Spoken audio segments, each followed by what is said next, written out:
நான் அகத்தியர் ஜோதிடர் பேசுகிறேன்.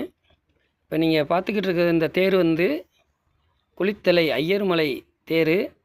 இது வந்து போன வட்டம் திருவிழா முடிஞ்சு இப்போ இந்த தேரில் வந்து சாமியெல்லாம் எடுத்துகிட்டு இப்போ இந்த தேர் நிற்கிது. இப்போ இந்த தேரை வந்து இந்த வாரம் வந்து வீடியோ எடுத்து போடுறேன். இதுவும் போக இந்த ஐயர்மலையில் வந்து சில பரிகாரங்கள் பண்ணுறாங்க. அந்த பரிகாரங்கள் தேவைங்கிறவங்க வந்து பண்ணிக்கலாம். அதுவும் போக ஜாதகத்தில் வந்து இப்போ பார்த்தீங்கன்னா ஜாதகத்தில் பல வகையான யோகங்கள் உண்டு, பல வகையான தோல்விகள் உண்டு. அதில் வந்து பார்த்திங்கன்னா இப்போ ஒருத்தவங்களுக்கு குரு தசை நடக்குதுன்னு வச்சுக்கோங்க. அந்த குரு தசை அவங்க வீட்டில் வந்து நல்ல ஒரு சிறப்பான யோகத்தை கொடுக்கும். அதேமாதிரி பார்த்திங்கன்னா சனி தசை நடக்குது அப்படின்னா அந்த வீட்டில் வந்து சனி நல்லபடியாக இருந்தாருன்னா அவங்களுக்கு வந்து ஒரு ஒரு நல்ல வாய்ப்பை கொடுப்பாரு. அப்படி இல்லாட்டினா அந்த வீட்டில் வந்து அந்த சனியானவர் அவருடைய வேலையை அவர் காட்டுவார். அப்போ என்ன செய்யணும், நல்ல தசை கெட்ட தசை அப்படின்னு 2 வரும்போது 2ல் நமக்கு எந்த தசை நடக்குதுன்னு பார்த்து அதுக்குள்ளே பரிகாரத்தை நீங்கள் செஞ்சுக்கிட்டிங்கன்னா உங்களுக்கு வந்து அந்த பரிகாரத்தை பண்ணும்போது உங்களுக்கு கொஞ்சம் சிரமங்கள் குறையும்.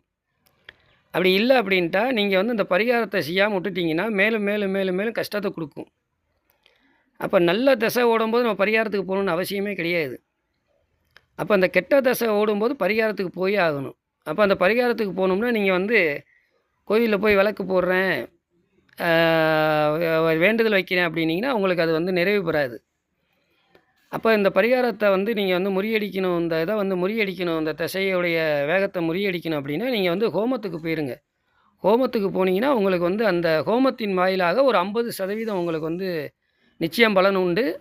இது வந்து என்னுடைய அனுபவத்தில் நான் வந்து எத்தனையோ பேர்த்துக்கு ஹோமம் பண்ணியிருக்கேன்.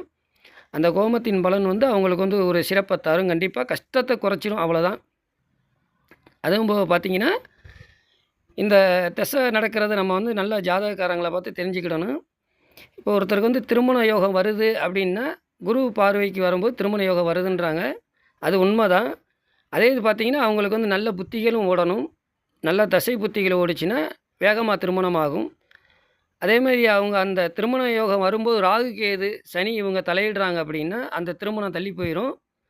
அதுக்கும் நீங்கள் வந்து ஜாதகத்தை பார்த்து இப்போ என்ன தசை என்ன புத்தி நடக்குதுன்னு பார்த்து நீங்கள் செஞ்சுக்கிட்டால் அந்த திருமண தடை நீங்கும். ஆனால் நல்ல புத்திகள் நல்ல திசை நல்ல புத்திகள் நடக்கும்போது கண்டிப்பாக திருமணம் நடக்கும். எல்லாமே நல்லா நடக்கும். நீங்கள் வந்து அந்த ஜாதகத்தை நல்லா ஆராய்ந்து நீங்கள் எடுத்துக்கிட்டிங்கன்னா உங்களுக்கு நல்ல பலன் கிடைக்கும். நன்றி, வணக்கம்.